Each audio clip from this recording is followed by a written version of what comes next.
Bien, donc après le Dorland et après Buret-la-Forge, nous sommes pour terminer notre visite à Cons-la-Granville, où on a encore un vestige relativement ancien de haut fourneau, puisqu'il est daté de 1865.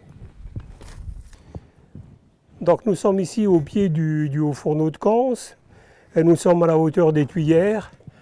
On voit que l'état physique du fourneau est plutôt mauvais. Alors ce que l'on peut dire, c'est qu'au niveau de Cons-la-Granville va connaître le travail du fer à partir du début du 19e siècle, puisque c'est en Floréal en 8 que le propriétaire du moulin de Cons demande à convertir ce moulin situé sur la Chière en platinerie.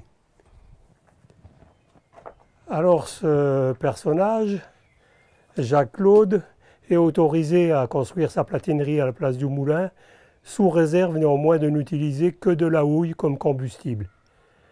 Chose qu'il ne fera pas jusqu'en l'année 1810, on continuera à travailler ici exclusivement au charbon de bois.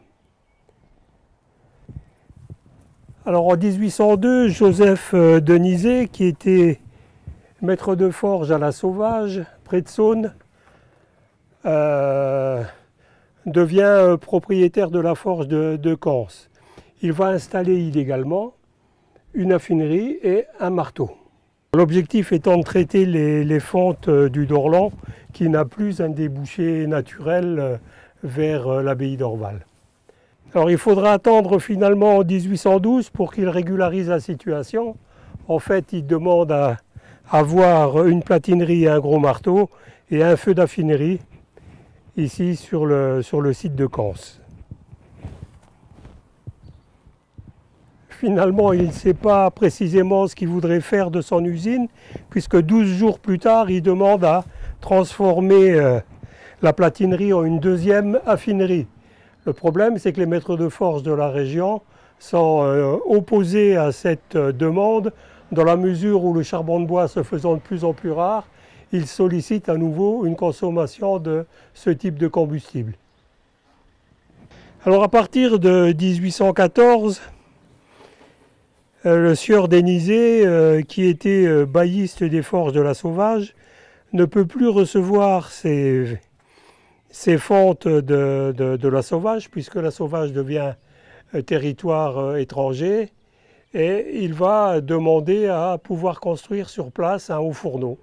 Donc cette demande, il la formule en 1815, et il devra attendre 1818 pour qu'elle lui soit accordée. Mais sous certaines conditions, parce qu'il y a toujours le problème des maîtres de forge étrangers qui s'opposent à cette autorisation. Et pour pouvoir quand même obtenir son haut fourneau, il accepte de ne fonctionner que 6 mois de l'année, et de réduire ses feux d'affinerie à un seul au lieu de 2.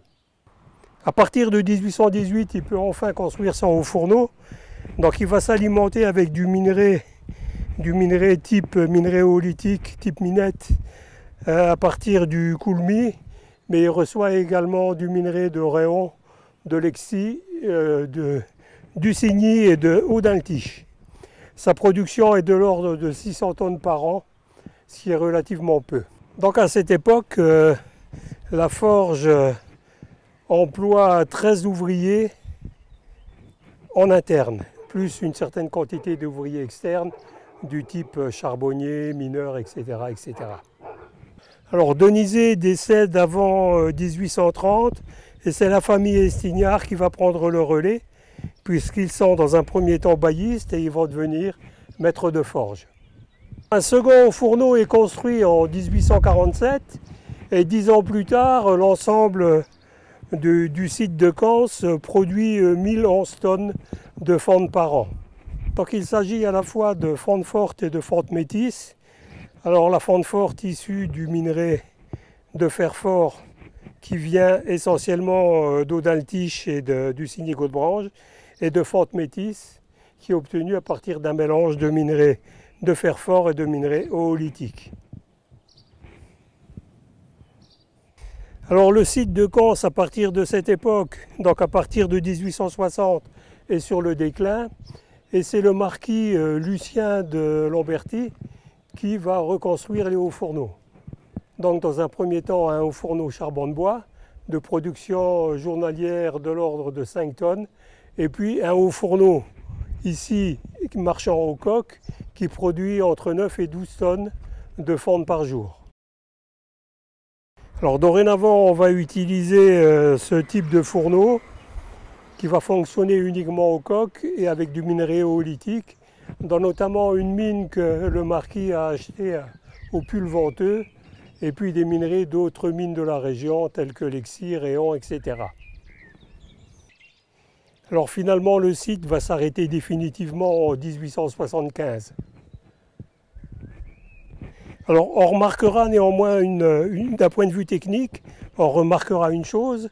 On a sur notre plaque ici inscrit marquis Lucien de Lamberty, 1865, c'est-à-dire que ce fourneau-là est relativement tardif. Et puis il est un peu, je dirais, pour cette période-là, obsolète, puisqu'à la même époque, dans le bassin d'Anguy, on construit des hauts fourneaux dont la production est de l'ordre de 30 à 40 tonnes par jour, alors que celui-là fera péniblement 10 tonnes par jour. Alors ce fourneau est chargé ici à la partie supérieure par un plan incliné qui amène à la fois les coques et les minerais.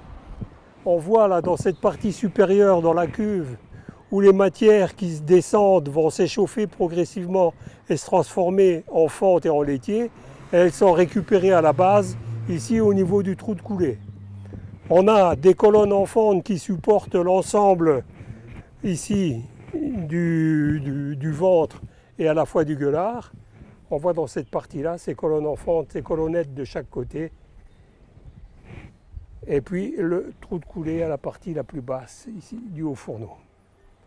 De part et d'autre, on a l'emplacement pour y mettre les tuyères et injecter l'air à l'intérieur du four. Alors notre visite au pays du fer et des vieilles forges se termine. Alors au revoir et à bientôt.